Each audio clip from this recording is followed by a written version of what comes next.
Hello amazing people, welcome back to my channel guys. On today's video is going to be a quick one. I'll show you how to make this half line A-line skirts.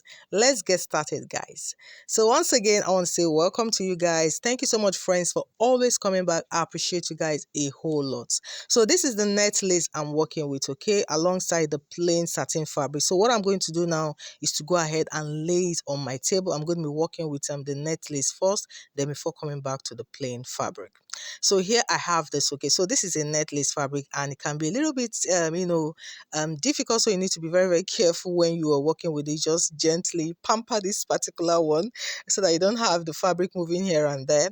So for my fold I use the biggest part of the measurement. In this case is the hip. I divided it by 4 and added about 3 to 5 inches. That's how I got my fold there, okay, in width. Then for the length is the length of the skirt, which is 41. And by the way, this is a gown, okay, so after taking off the half length of 17, I'm left with 41 inches.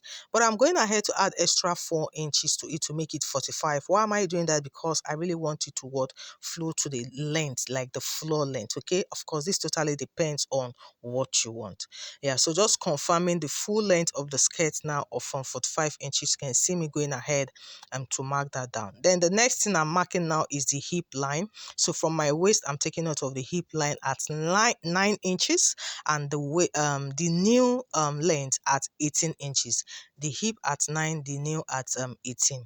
Then on that hip line I'm taking note of the hip circumference, which is 40 divided by 410. I'm adding 3 inches of allowance. Of course, this also depends on what you want. Then for the hip line I'm also fixing the hip measurement there, but I'm going ahead to take away 2 inches, okay, so I'm coming back inwards by 2 inches or 1.5. It's fine, okay. So you can see me connecting this point together like so, okay. Yes guys, then come back to the waistline. I'll go ahead and fix the waist measurement, which is 29 divided by 4, that's 7.25. I'm also adding my 3 inches there, so you can see me going ahead to connect the point. So I've just gotten my hip curve there. So carefully moving to the lowest point there, the floor length of the skirt. I'm fixing as well the hip measurement of 40 divided by 4 plus 3 inches, okay. Then I'll go ahead and now create the A-line effect by adding as much as you want, to depending on how full you want the lowest part to be. So I added 3 inches extra, okay. Yeah, so that's after adding my hip measurement down there, and I added 3 inches to create my A-line effect. So you can see this now. I'm going ahead to cut it. So like I said, depends, you can add up to 5 or even a little bit more, okay. And in this case I was also trying to manage the fabric. I would have loved to do more than that as well. So this is it guys, as easy as it is. So I'm just going ahead to cut for the back piece now, okay. Yeah, so cutting out the back piece now, and of course after that then I'll go ahead and also cut out the zipper space there. So you can see this guys, it's as easy as that. We're just done cutting out for both the front and the back. Now coming to the plain fabric now, this is going to be the half lined one, right? So I'm just making my fold and I'm going ahead towards cut out for both the front and the back piece. I'm also creating that zipper space there. You can see that guys. Yeah, so that's it here. So just indicating the hip line at 9 inches, okay. And so the length of the skirt now depends on what you want as well, depending on how short you want it to be, okay. Yes guys, so mind you, this is a gown, so I've also gone ahead to take away my 17 inches off half length before taking note of the skirt length there. So on the waistline I just fixed the waist measurement, and on the hip line I'm also doing the same thing, going ahead to add the extra seam allowance as well, okay.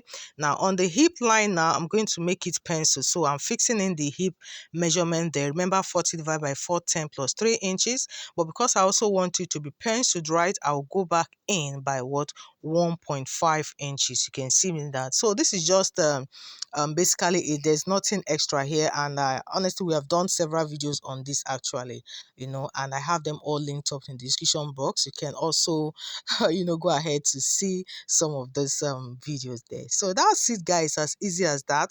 So I'll just go ahead now and cut this out guys. There is nothing difficult here at all. It's just to reduce the length of the inner wear as you want it to be. Okay, yes guys, so that's it. Going ahead to also what, cut out the zipper allowance for this one here, guys. Yeah, so after that now, the next thing I would like to do as well is to fix in my dart. So I'm using the nipple to nipple distance here. For this person is 7 divided by 2, 3.5 plus 0.5 inches, making it 4. Okay, so 4 inches is what I use for that. And the length of the dart, I use 5 inches. You can see me marking a straight line there. And to create my dart, I had to what, fix in 0.5 inches on both sides. So you can see that now. Just simply what, connecting everything back to that 5 inches mark there, and you can see I have my dart there. Okay, yes guys, so I would like to carefully notch it on that straight line so that I can have it what, on the other side, to be easy what to identify. Yeah, so yes, for me to create my dart on the other side, which is the back piece, so you can see I'm just using my pin to pin on that straight line of the dart there. So this is a quick one, so that you just have the pin. When you turn it to that side, you can see the pin there. I'll just trace out the pin and mark it out there. So I'll carefully take off my pin now, then I'll go ahead and draw the straight line properly. This is just an easy way to repeat your dart on the other side of the fabric. This is the back piece. You can, if you don't want to go through having to still measure the nipple to nipple distance and all that. Yeah, so that's it. So just piecing in the net and also 0.5 inches. So you can see I have this on the other piece there. So I'll just go ahead and repeat it on the other sides too, of the back piece and also of the front piece. And guys, you can see the view of our dart. Everything is ready. It makes everything easy for you. You can just go ahead and sew directly on it. And that's it, guys. We're done with it. So it is, guys. You won't believe if I tell you like we're almost done here, like we're practically done. Just place your lace fabric on the plain fabric like so. But before doing that, you must have sewn your dart, giving this a very good press. Then just lay your lace fabric. As you can see the view already where it is shortened. You can see this now. So that's just it here. So the best way to put this in place, I'll use a hemming gum. Okay, use a hemming gun and put, just put it some points where you can really have it firmly placed, and use your iron to steam it down. If it's a steam iron, fine. If it's a non-steam iron, please carefully place a piece of fabric over it. Sprinkle your water before iron it, okay? And guys, you will have this in place. Once you have this in place, voila, just go ahead, join your sides, and your skirt is ready. Go ahead, for the back piece, you fix your zipper like we always do. Place it over each other and join the sides. But in my own case, it's a gown. So once I'm done fusing this, I will just go ahead and attach it to the front, the upper part, before joining the sides, and our skirt is ready.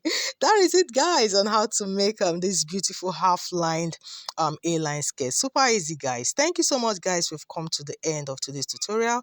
Thank you for joining me today. I appreciate you guys a lot. If you find this helpful, don't forget to like, share, and also subscribe.